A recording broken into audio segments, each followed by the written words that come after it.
Inilah kisah ajaib wafatnya Nabi Sulaiman alaihi salam yang kisahnya diabadikan dalam Al-Quran. Banyak umat Islam yang belum tahu bahwa wafatnya Nabi Sulaiman alaihi salam itu dipenuhi peristiwa agung penuh dengan hikmah. Saking agungnya, kisahnya bahkan diabadikan dalam Al-Quran surah Saba ayat 14. Dikisahkan, dahulu Nabi Sulaiman alaihi salam dikenal sebagai raja yang sangat berkuasa.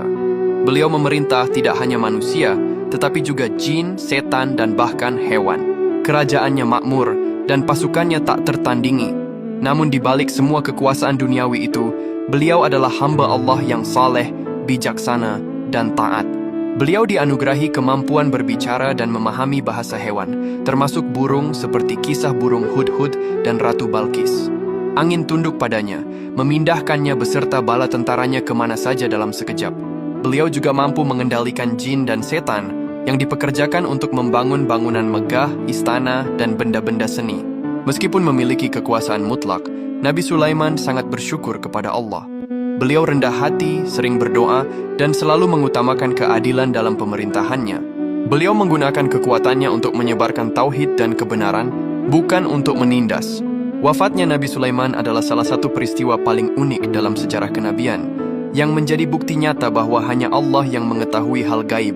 Dahulu Nabi Sulaiman alaihi salam meninggal dunia karena ajal yang telah ditetapkan Allah Subhanahu wa taala sebagaimana manusia biasa. Tidak ada penyebab fisik spesifik yang dicatat selain ketetapan ilahi. Peristiwa ini terjadi saat beliau sedang mengawasi pekerjaan pembangunan Baitul Maqdis di Yerusalem. Keajaiban terjadi pada prosesi wafatnya, di mana Nabi Sulaiman meninggal dalam posisi berdiri, bersandar pada tongkatnya di tengah-tengah para jin yang sedang bekerja keras membangun.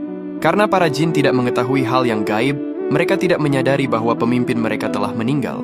Ajaibnya, tubuh Nabi Sulaiman tetap tegak berdiri dalam waktu yang cukup lama, mungkin berbulan-bulan atau bahkan bertahun-tahun, sementara para jin terus bekerja di bawah pengawasannya yang tampak.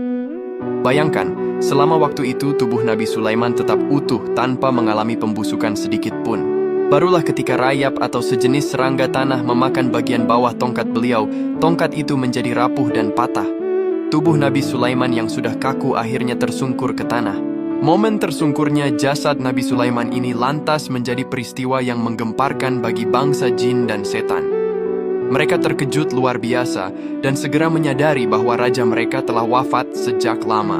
Para jin lantas merasa sangat malu dan takut karena kebohongan mereka selama ini terbongkar. Mereka sering mengaku mengetahui hal gaib untuk menakut-nakuti manusia, tetapi wafatnya Nabi Sulaiman membuktikan sebaliknya. Kisah ini memberikan pelajaran mendalam kepada kita bahwa pengetahuan